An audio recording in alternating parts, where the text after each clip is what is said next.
Good Friday morning. I'm Chris Jansing, and it's happening already. Mitt Romney is tweaking his message out on the campaign trail in the place of those blistering attacks at his time at Bain Capital. He's not just defending himself, though. He's also trying to show a softer side. Unemployment is not just a statistic. Being unemployed for a long period of time means families having a hard time making ends meet. It means that in some cases people having trouble in their marriages, losing faith, becoming depressed. It's a real tragedy. And some of the candidates seem like they're getting the message to retreat, and they're backing off. Rick Perry didn't mention the term vulture capitalist yesterday. Newt Gingrich rarely mentioned Romney's name. Joining me now, Roll Call's David Drucker and USA Today's politics reporter Jackie Kucinich. Good morning to both of you. David, let me start with you. Conservatives have been coming to Romney's defense. We've got Karl Rove, Mike Huckabee, Club for Growth. Some people have even suggested that this attack will help him bring the base together. What do you think? Well, I think that it's very interesting that this entire campaign, Romney's constantly been on the defensive among movement conservatives, and this whole situation has actually allowed him to change the narrative in South Carolina to one of defense of the strongest part of his record as opposed to the weakest part, which are his evolving positions on social issues and exactly how much trust Republicans can put in him in terms of being a consistent conservative. So while these could be damaging from a general election standpoint, and we still don't know how this campaign is going to play out in South Carolina over the next week, the truth is if I were Mitt Romney, I'd much rather be defending and talking about my record in business, especially in a state where unemployment is high and people's #1 concern is jobs. I'd rather talk about that than all of the other issues that we had assumed this particular part of the campaign would be about. Do you think that's right, Jackie? Do you think that this, in fact, is maybe a blessing in disguise for Mitt Romney, or is it more what we're seeing the New York Times reporting? They say that the RNC is actually asking the candidates to bash the president and not each other. Well, I think it's all of the above. I don't think the issues, some of the other social issues, are going away in South Carolina for Mitt Romney. This is a better thing for him to be talking about as far as the general election. That said, in South Carolina, these things are going to be the other, issues from his. I mean, there's some issues with his Mormonism among evangelicals, some of his abortion stances. I think those are still definitely going to be brought up. But yeah, I think this could be a blessing in disguise for Romney because he's getting his story straight on this Bain stuff. He's being able to formulate a rebuttal to this, which is definitely going to be part of the narrative in the general. Yeah, I want to hear a little bit more about that rebuttal. In fact, let me go to NBC News campaign embed Garrett Haake, who's been traveling with Mitt Romney.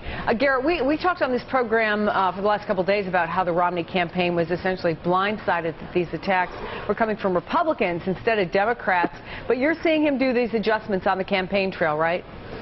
Yeah, that's right, Chris. I mean, really, there's three separate things that are happening. First, the soundbite you played right at the top of the show is a great example. He's sort of softening his rhetoric.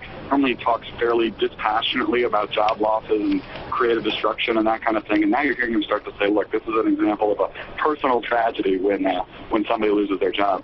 And second of all, they turn it on to President Obama's language. There's nothing that rallies conservatives more, particularly in a place like South Carolina, than saying, look, this is an attack we expected from Obama, the big bad president, not from our fellow Republicans. And they're trying to use that to turn this thing about face on those who are using those attacks. Let me ask you, too, about what's going on in terms of advertising, because now I understand one of the Romney PACs is going after Rick Santorum. Yeah, that's right. So this morning you're seeing ads start to appear in South Carolina and also, even more interestingly, in Florida, hitting Rick Santorum for his record in Congress. They're trying to label him as a pork barrel spender, mentioning a bunch of different earmarks that he supposedly supported there, perhaps indicating that that's who they see as their greatest threat once things move past South Carolina next week. Garrett Haake, who's on a campaign bus traveling in South Carolina. Thanks, Garrett. Let me go back to some of these ads, because I understand that not everybody, not surprisingly, is playing nice. Here's one of the most recent ads that's out there. What has Massachusetts given us? A liberal governor who wanted us to believe he is strong on defense. A liberal senator who wanted us to believe he was a man of the people. And a Massachusetts moderate who runs away from Ronald Reagan. And just like John Kerry, laissez les bon temps rouler.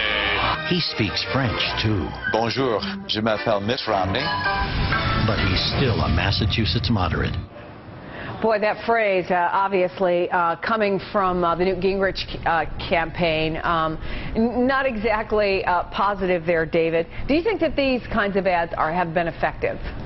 Well, I think they might be effective, and we'll have to see how things play out. But I think that they might not, simply because Mitt Romney's record, evolving record, change, whether people believe it or not, is nothing new. This is not going to come as a shock to South Carolina voters. Oh, my God, he's from Massachusetts. I didn't know that he used to be pro-choice. I didn't know that he ran as a moderate against Teddy Kennedy. These are all things we know, and when voters have already factored things in about a candidate, the chance that they can be effective and rebuff support, diminish support, it becomes less effective. It's less likely to happen.